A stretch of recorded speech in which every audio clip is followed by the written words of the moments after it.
Right, following the fallout out of Hawaii after the historic flooding, folks there still trying to pick up the pieces. They're in recovery mode after those devastating floods swept across the state. Many families, as a result, displaced because of this incredible flooding. And with that displacement also comes their pets. So it's been a tough go of it. That's where the Hawaiian Humane Society comes into play. It's been helping animals in need of shelter and care in the wake of these storms. The Hawaiian Humane Society's field operation team, they were granted clearance into the evacuation zone. They actually were able to reach Waialua today. They're working with local rescue groups to gather info on animals in need across the flooded areas. And since their arrival in Waialua, the rescue team, they've been able to find a dog and 5 cats and safely account for those, 2 of which were actually found wading through the floodwater. No, it's always so heartbreaking, right? The vulnerable that become a victim of this. But we do want to bring in Anna Neubauer, President and CEO of the Hawaiian Humane Society. Thank you, Anna, for joining us here on Weather Command. I saw that video on social media as well. It's always so heartbreaking, right? Because, you know, animals, they're so innocent. They don't know what's happening. Not to mention, you also have families that don't have a home, and maybe where they're going, they can't take their pet with them. So you guys have been managing a lot. Absolutely. Thank you so much for having us on this morning. We really appreciate that. And there's so many families displaced. I mean, you saw the images on the North Shore of Oahu, and, you know, we're fortunate here in Hawaii that we're able to have all of our shelters are pet friendly when people need to evacuate. And so they're able to take their pets with them. We had over 50 pets being co-housed with their families during the height of the evacuation, which was fantastic to see. Most people are able to take their pets with them, but there are animals that have been displaced along with their families. And you're right, there are people that can't bring their pets with them. And so we're doing everything we can to support them, whether that's pet food, leashes, collars, crates, tags.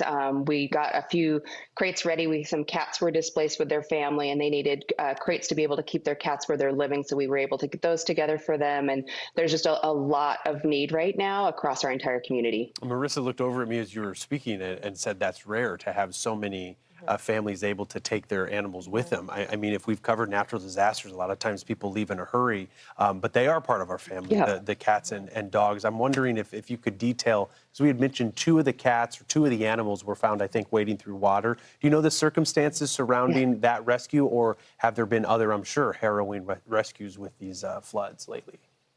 Yeah, so these 2 cats were found clinging to a structure in waist-deep water.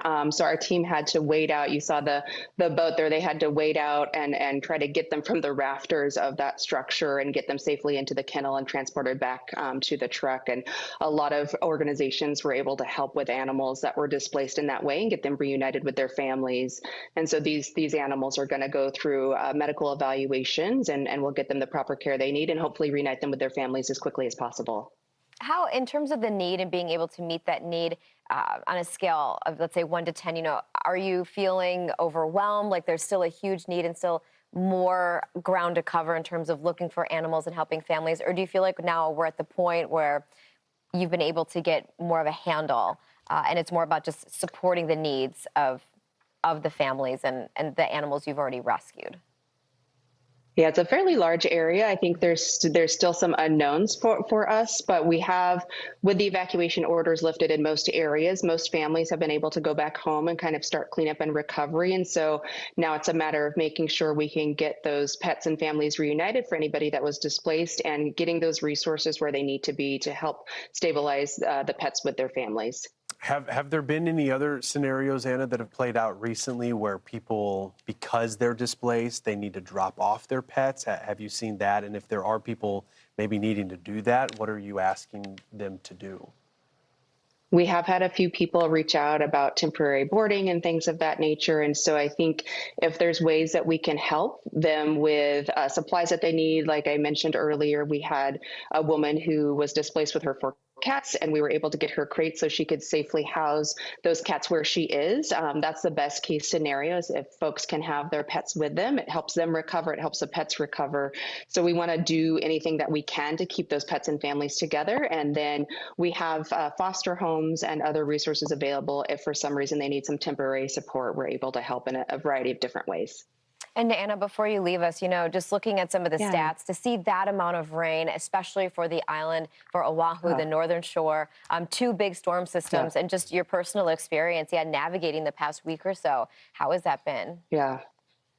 It's been challenging, and there just so many flooded areas. We had that first storm, and that saturated the ground, and then the second storm, there was no place for the water to go, and so it just created a lot of unanticipated flooding in many areas across the island. The North Shore, of course, was hit the hardest, but we've seen it in every single area across the island. In fact, yesterday morning, our animal shelter in town, received flooding. We just had a torrential downpour for about 20 minutes, and again, there was no place for that water to go, so it went into a couple of different rooms in our shelter, and we were having to clean that up after that. Gosh, in the work of helping others, you sometimes do find Yeah, yourself in need. Well, we wish you guys the best. absolutely. We're hoping for some drier time. Also, Anna, it's shortly after 5:30 in the morning. You woke up early for this interview, and we Yeah. know that the work has been relentless. So thank you for that as well. Anna Neubauer, President and CEO of the Hawaiian Humane Society. Appreciate it. Thanks again.